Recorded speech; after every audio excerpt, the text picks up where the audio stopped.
Rescued kidnapping victim Elizabeth Smart said Tuesday that Penn State's inaugural conference on child sexual abuse is a way to promote discussion about crimes that drew more attention after the molestation scandal involving former university assistant football coach Jerry Sandusky.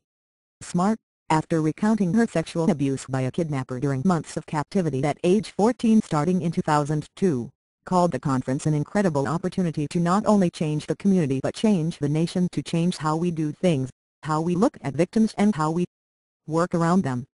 Smart was a keynote speaker. Thank you for trying verbose. This recording will go away once the product has been purchased. On Tuesday, the final day of the three-day conference on child sexual abuse's impact and prevention, held nearly a year after Sandusky's arrest last November 5 on charges he abused several boys, plunged the university into turmoil. University leaders have pledged that the university will become a leader in issues of child abuse prevention, research and treatment.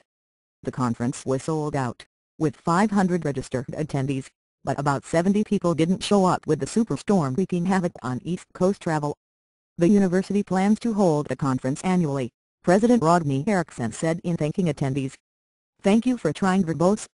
This recording will go away once the product has been purchased. Smart applauded everyone who fought the elements to attend because you realize the conference can be the stage and turning point for how we treat future abuse, kidnappings and all sorts of heinous crimes against children. Smart, of Salt Lake City, was kidnapped at night point from her bedroom, was held for 9 months and was raped repeatedly. The expansive search for her riveted the country, as did her improbable recovery while walking with her captor on a suburban street in March 2003. A one-time itinerant street preacher was convicted of Smart's kidnapping and sexual assault and is serving thank you for trying verbose.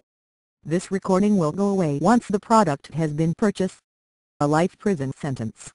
Smart testified during his trial, calling her ordeal, which she said involved daily rapes and forced use of drugs and alcohol, 9 months of help.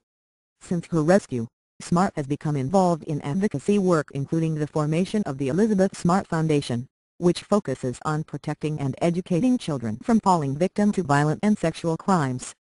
She champions a program called Grab Kids, which teaches children how to protect themselves from sexual predators. The Associated Press doesn't normally publish the names of accusers or victims in sexual assault cases unless they agree to be thank you for trying verbose. This recording will go away once the product has been purchased. Named or identify themselves publicly, as Smart has done. Sandusky, 68, was arrested on charges he abused several boys at his home and on Penn State's campus. He was convicted of dozens of criminal counts and was sentenced to at least 30 years in prison but insists he's innocent. 8 young men testified against him in June, describing a range of abuse they said included fondling and sex when they were boys. Smart, asked what advice she could draw on from her own recovery to pass on to the accusers, told reporters at a news conference, "Life, thank you for trying verbose. This recording will go away once the product has been purchased. It's never over. You can only live once. Never feel like because of someone else's actions, never feel like you're less than what you are." The positive from the Sandusky abuse scandal is that the issue has gained national attention, she said. Maybe, she said, it's starting to talk about what we can do to prevent it instead of picking up the pieces afterward.